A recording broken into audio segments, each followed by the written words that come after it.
Plugin গুলো install হতে একটু টাইম নিচ্ছে, প্রবলেম আমরা একটু ওয়েট করি। হয়ে গেছে অলরেডি, আজকে কমার্সটা হচ্ছে।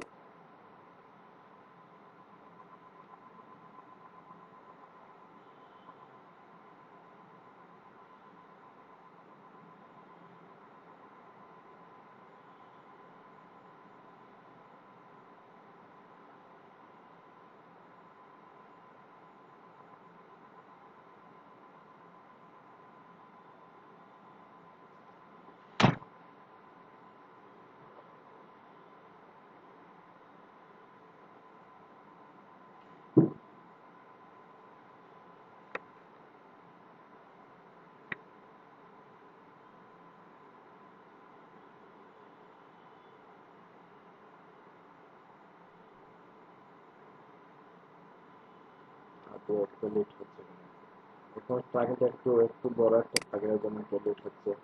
অন্য যেগুলো ওগুলো কিন্তু দ্রুত ইনস্টল হয়ে গেছিল।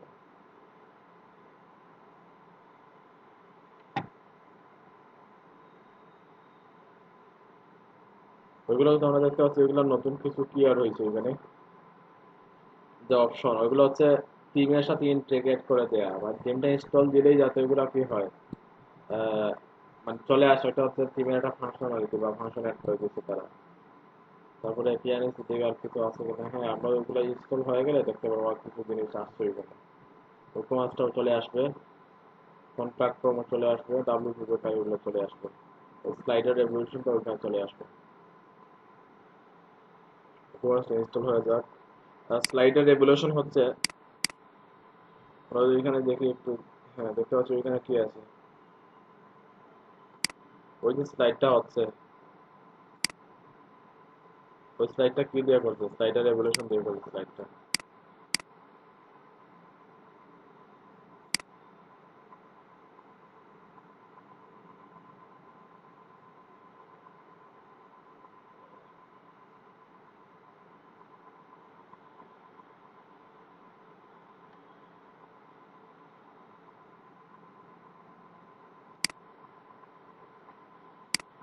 ওইগুলো হচ্ছে কি প্রোডাক্টের ক্যাটাগরি, ক্যাটাগরি ওয়াইজ যে প্রোডাক্টগুলো থাকে ওগুলো দেখাবো এখানে।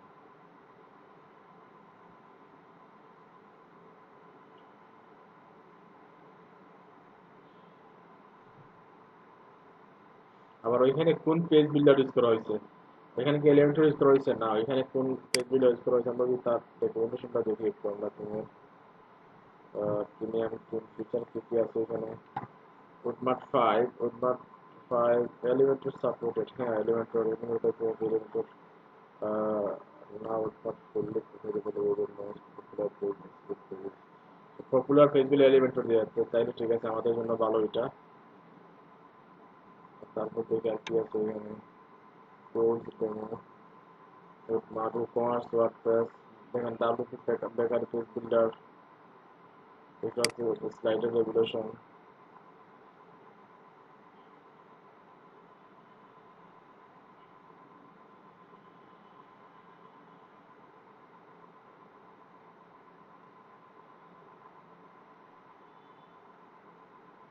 হেডার দেখেন, হেডারে কিন্তু অনেক ভার্সন আছে, অনেক হেডার আছে এখানে।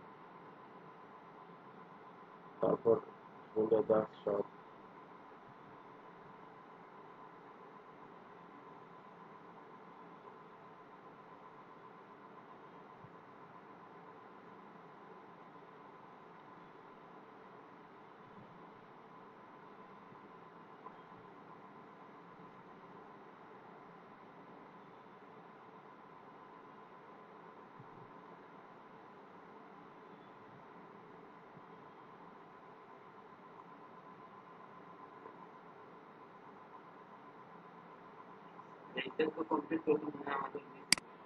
অনেকদিন লাগবে। কেন অনেকদিন লাগবে না? আমরা কি এটা ডেভেলপ করতেছি না কাস্টমাইজ করতেছি? তাইলে অনেকদিন লাগবে কেন? দেখো এখানে কভার, অ্যাডভান্স সাপোর্ট, ডাব্লিউ প্রেফারেটিভ বিল্ডার আছে এখানে, রেসপন্সিভ ওয়ার্ডপ্রেস 5, ওকে এখানে multi language ready, RTL ready, life time of updates, online drag and drop complete. Sir plugin install হয়ে গেছে মনে হয়। হ্যাঁ, প্লাগইন ইনস্টল হয়ে গেছে। এখন আমরা কোথায় যাব, একটু return and report plugin install.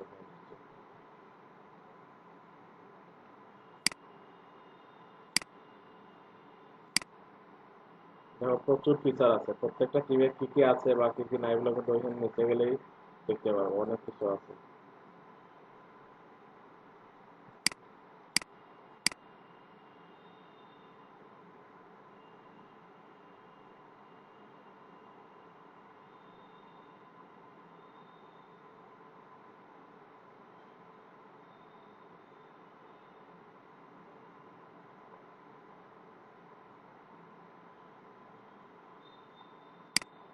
আমরা সবগুলো অ্যাক্টিভ করে দিচ্ছি, ইনস্টল হয়েছে কিন্তু অ্যাক্টিভ করে দিচ্ছি আমরা।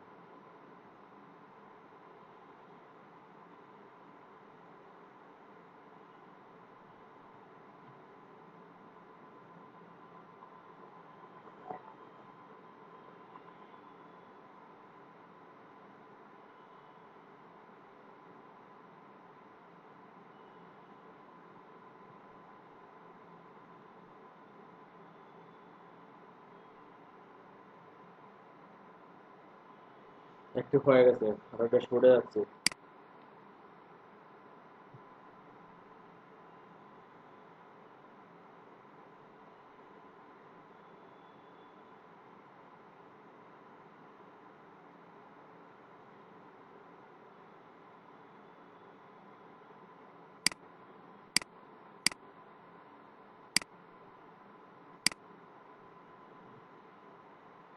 তাহলে আগের যে টেমপ্লেটটা করছিলাম ওইটা কি চলে যাবে?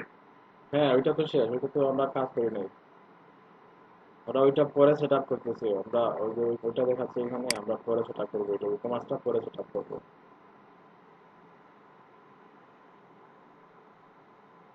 আগের থিমটা তো আমরা ডিএক্টিভেট করে নতুন টিম অ্যাড করছি, তাই না? তাই তো আগেরটা থাকার কথা না। নতুন ভাবে ওয়ার্ডপ্রেসে লগ ইন করতে হবে। বুঝি নাই। স্যার তোমাকে আজকে তো আরেকটা হোমওয়ার্ক দিয়েছেন স্যার, এটা করার জন্য তো স্যার ওই আগেরটা ডিলিট দেওয়া লাগবে। বুঝি নাই। আজকে তো হোমওয়ার্ক দিয়েছেন না স্যার একটা? কোনটা? হ্যাঁ, একটা একটা হোমওয়ার্ক দিছি। এই ওইটা স্যার ওইটা করার জন্য আগের ঠিকটা করা লাগবে, ডিলিট করা লাগবে। ডিলেট না করে নতুন করে ফাইল একটা নিলে হয়ে যাবে। হ্যাঁ, নতুন করে ফাইলটা নিয়ে নিবে। আর ওইখানে আমি তো নতুন, আমি একই একই ফোল্ডারে বা একই ওয়ার্ডপ্রেসে কাজ করতেছি। ওইখানে একটা ফাইল নিয়ে নিবেন, সাপোজ ওইখানে আর যদি উডমার্ক নাম হয় টিমের, বা যে কোনো টিম, ই কমার্স টিম, তাই না? ই কমার্স লিখে এখানে কি করবা, একটা ফোল্ডার করে দিবা, তারপর এখানে ওয়ার্ডপ্রেসের যে ফাইল যেগুলো আছে ফাইলগুলা ওই ই কমার্সে রেখে দিবা। বুঝতে পারছো? দেন একটা ডাটাবেস করে নেওয়া। ওয়ার্ডপ্রেস, নতুন ওয়ার্ডপ্রেস ইনস্টলেশনের প্রসেস জানা নাই আপনাদের? কিভাবে ইনস্টল করতে হয় নতুন ওয়ার্ডপ্রেস? দেখো দেখো তো। আহ, ওটা তো করছি। একটা তো করছো, আর করছো? দেখো এসটি ডক্সে আমরা কি নিচ্ছি, আর একটা ফোল্ডার নিচ্ছি। সাপোজ একটা ফোল্ডার নিচ্ছি এবিসি, এবিসি নামে একটা ফোল্ডার নিলাম।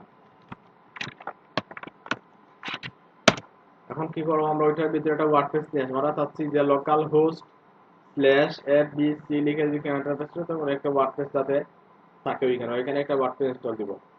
তখন এবিসির ভিতরে আমরা কি নিয়ে আসবো, আমরা ওয়ার্ডপ্রেস ডাউনলোড করা ফাইল যেগুলো আছে টোটাল সবগুলো নিয়ে আসবো আমরা। দেখি ডাউনলোড করা ওয়ার্ডপ্রেস আছে কিনা। তো আগের ফাইলে তো আছে স্যার, লার্ন WPZ আছে। না, ল্যান্ড অফ ওইটা নিয়ে আসবো, ওইটা তো অলরেডি অনেক কি হয়ে গেছে, চেঞ্জ হয়ে গেছে। ওটা নিয়ে আসবো, ওটা তো ফাইল নিয়ে আসবো WordPress। ফিচার ওইটা থেকে কপি করে এখানে যদি পেস্ট করে দিই হবে না? না না না, ওইখানে ওইখানে অলরেডি ডাটাবেস না, অলরেডি অনেক কিছু চেঞ্জ হয়ে গেছে। লগ ইন টোকেন ইনফরমেশন যেগুলো আছে এগুলো ওইখানে সেট হয়ে গেছে, ওগুলো নিয়ে আসতে হবে না। ওয়ার্ডপ্রেস নাই এখানে। ওকে, তাহলে ওয়ার্ডপ্রেস ডাউনলোড দিতে হবে। আচ্ছা, পারবা কিনা বলো না, যদি না পারো তাহলে দেখাতাম, যদি পারো তাহলে দেখানো প্রয়োজন মনে করি না। স্যার এটা ট্রাই করলে হবে স্যার। আরো পারবো স্যার। ঠিক আছে। হ্যাঁ, তাইলে ওয়ার্ডপ্রেসের যে ফাইল যেগুলো আছে ওইগুলো কোথায় নিয়ে আসবা? জেম ফোল্ডারে যে stdocs যেটা আছে, stdocs এর ভিতরে নতুন যে ফোল্ডার যেটা আছে, তারপর abc, ওইখানে ওয়ার্ডপ্রেসের ফাইল যেগুলো আছে ওগুলো রেখে দিবা। তারপর কোথায় থেকে কি করবা, ডাটাবেজ, ডাটাবেজ হচ্ছে local host slash PHP my admin, PHP my admin থেকে ডাটাবেজটা ক্রিয়েট করে নিলাম।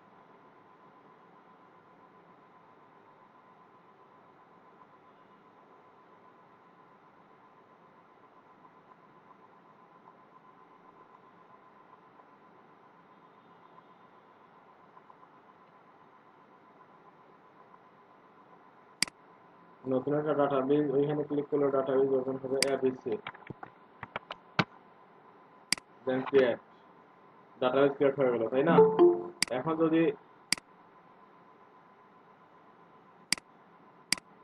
যদি লোকাল হোস্ট স্ল্যাশ এবিসি দাও, যদি ওয়ার্ডপ্রেস থাকতো আমার তখন কি আসতো, ওয়ার্ডপ্রেস ইনস্টলেশন প্রসেস যেটা ওইটা চলে আসতো, কিন্তু ওয়ার্ডপ্রেস নাই এই জন্য আসছে না এগুলা। তারপর ডাটাবেজ যেটা দিচ্ছি, ডাটাবেজ দেওয়ার সময় আসলে ডাটাবেজটা দিয়ে দিলাম, ওইগুলো হয়ে যাবে। তো ট্রাই করি, যদি না পারো তাহলে বলবো। আমাদের বিদেশ পড়ে যাচ্ছে, আমরা এখানে একটা নোটিশ দেওয়া দিতে কেটে দিচ্ছি, এটা নিয়ে হ্যাঁ একটা তো দেখা যাবে অবশ্যই। আমরা একটু প্রিভিউটা দেখি টিমের কি আছে, কেমন আসছে।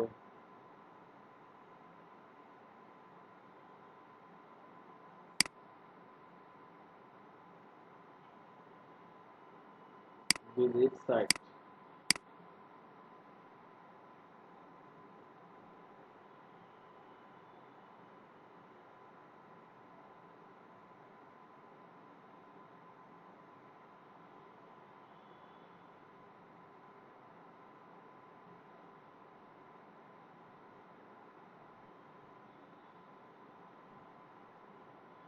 আচ্ছা আমার পেজগুলো কি এখন রয়ে গেছে, আগের যে পেজগুলো ছিল দেখি পেজগুলো ইনপুট হয়েছে কিনা।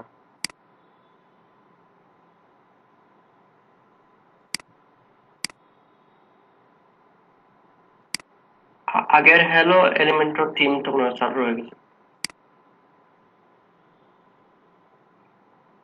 হ্যাঁ এখন পেজগুলো রয়ে গেছে। এখন যেটা করতে হবে আমাদের, যে উডমার্টের যে ডেমো যেগুলো আছে, ওই ডেমোগুলো আমরা দিয়ে দিলেই কিন্তু হয়ে যাবে, বুঝতে পারছো?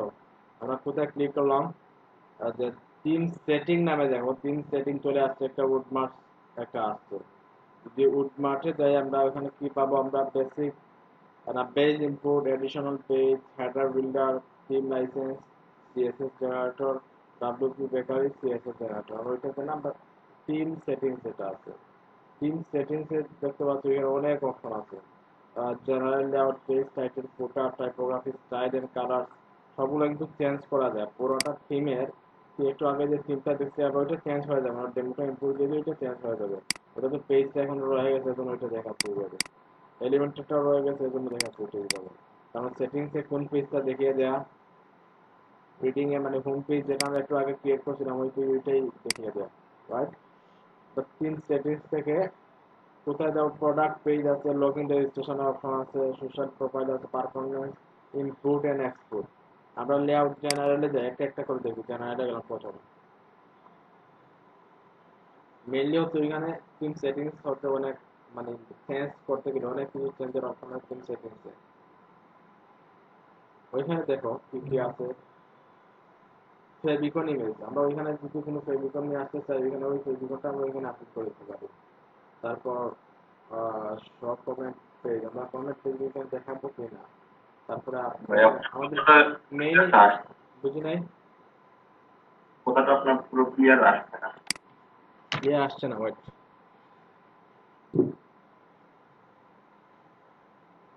এখন শোনা যাচ্ছে?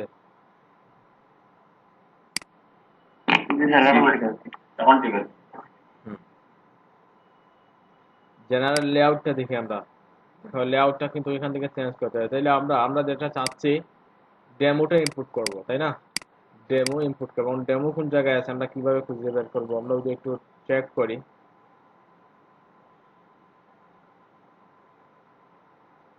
বেজ ইনপুট, বেজ ইনপুটে কি আছে দেখি।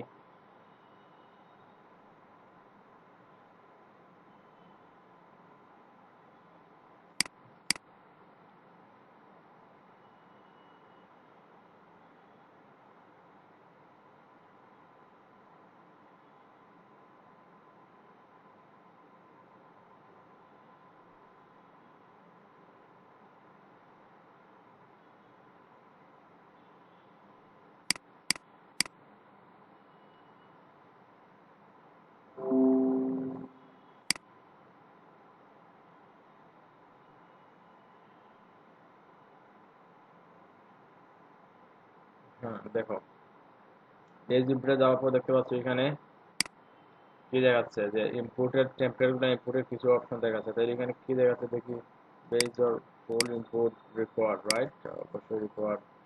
তারপর এখানে কি দেখাচ্ছে যে don't run ecommerce setup wizard and don't create shop and input and now you need run ecommerce setup with install pages manually ecommerce system status. তাহলে আমরা দেখতে পাচ্ছি এখানে যে যখন আমরা কি করব, ই-কমার্সটা আমাদের কি সেটআপ করার জন্য রিকমেন্ড করতেছে। তারপর ওইটা কি ডেমো ভার্সন, এরকম, হ্যাঁ এটা রিকমেন্ড করতে, বাট ওইটা রিকোয়ার্ড যে জিনিসটা ওইটা হচ্ছে আমাদের যে ই-কমার্স যেটা আছে এটা সেট আপ করতে হবে। কারণ এখানে বলছে যে you need to run ecommerce set up wizard and install pages manually by ecommerce system status tools, right. এটা আমরা ই-কমার্সে সেট আপ করে নেই।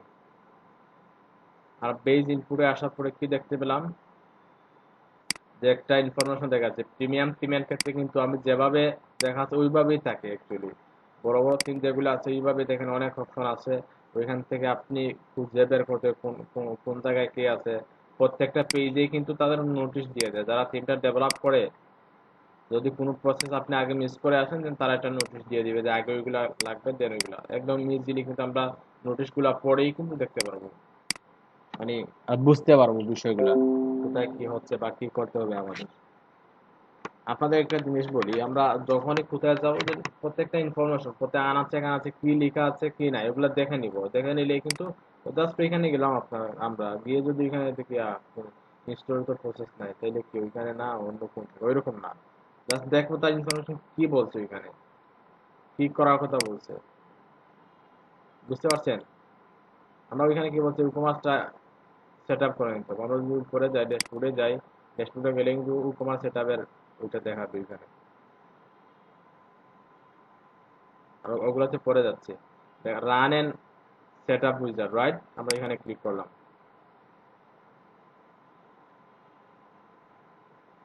ই-কমার্স, দেন তার প্রথমে কিন্তু ওইটা কি নোটিশ দিয়ে রাখছে, ইয়েস প্লিজ।